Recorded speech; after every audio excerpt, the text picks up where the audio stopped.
പശുവിന്റെ ഉടമസ്ഥൻ ഒരു 72,000 ഇതിന് വില പറഞ്ഞ നമ്മൾ ഒരു 65, ഒരു 63, 65. വിഘ്നേഷ് ഏട്ടാ, ഈ പശു 40,000 രൂപയ്ക്ക് 100% കിട്ടില്ല ഏട്ടാ. ചില വീഡിയോക്കകത്തൊക്കെ ഇത്രയും പശുവിനെ കാണിച്ചിട്ട് 40 രൂപ 50 രൂപയൊക്കെ വില കുറച്ച് കിട്ടുമെന്നൊക്കെ പറയുന്നത് കണ്ടിട്ടുണ്ട്. അതൊക്കെ വെറുതെ ഏട്ടാ. അത് കച്ചവടത്തിന്റെ ഒരു സൂക്ഷ്മണം പറയുക. എങ്ങനെ പറഞ്ഞാൽ കേരളത്തിനെ വന്നിട്ട് പറ്റിക്കുന്ന പരിപാടി.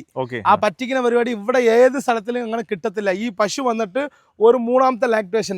ഒരു ചില ആൾക്കാർ കൊമ്പിന്റെ വര കണ്ട് പശു എടുക്കും. നമ്മൾ വന്നിട്ട് പശുവിനെ പല്ല് നോക്കിയാണ് കച്ചവടം.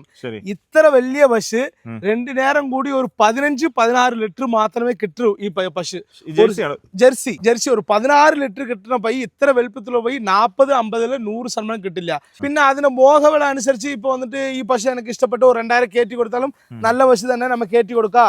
അങ്ങനെ പറഞ്ഞിട്ട് 2000 കയറ്റി കൊടുക്കുന്ന ആൾക്കാരുണ്ട്. ഇത്ര വലിയ പശു കേരളത്തിലായാലും തമിഴ്നാട്ടിലായാലും ഒരു 63, 65, 67 ഇത് തന്നെ ഇതിന്റെ കച്ചവടം. ഇത് 3ാമത്തെ. എത്ര പാല് കിട്ടും? 2 നേരം ഒരു 8-16 ലിറ്റർ 2 നേരം. ഇവിടെ കാലത്ത് 8 മണിയെങ്കിൽ വൈകുന്നേരത്ത് 8 മണി. കേരളത്തിന് കറവ് പറഞ്ഞിട്ടില്ല, തമിഴ്നാട്ടിലെ കറവയാണ് പറഞ്ഞിട്ടുള്ളത്. കിട്ടുന്നതാണ് കഴിഞ്ഞ പ്രാവശ്യം കഴിഞ്ഞ പ്രായം വന്നിട്ട് ഇപ്പൊ സെക്കൻഡ് ലാക്ടേഷനിൽ വന്നിട്ട് 16 ലിറ്റർ കിട്ടിയ പൈ ഇത്. ഈ ലാക്ടേഷനിൽ 16 ലിറ്റർ കിട്ടുന്നു പറയുന്നുണ്ട്.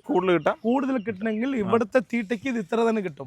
കേരളത്തിന് വന്നിട്ട് 1 ലിറ്റർ പാലിന് 400 ഗ്രാം പെല്ലറ്റ് വെച്ച് കൊടുക്കുന്നുണ്ട്. അവർക്ക് വന്നിട്ട് ചേർത്ത് കിട്ടും. 1 ലിറ്റർ 2 ലിറ്റർ ചേർത്ത് കിട്ടും.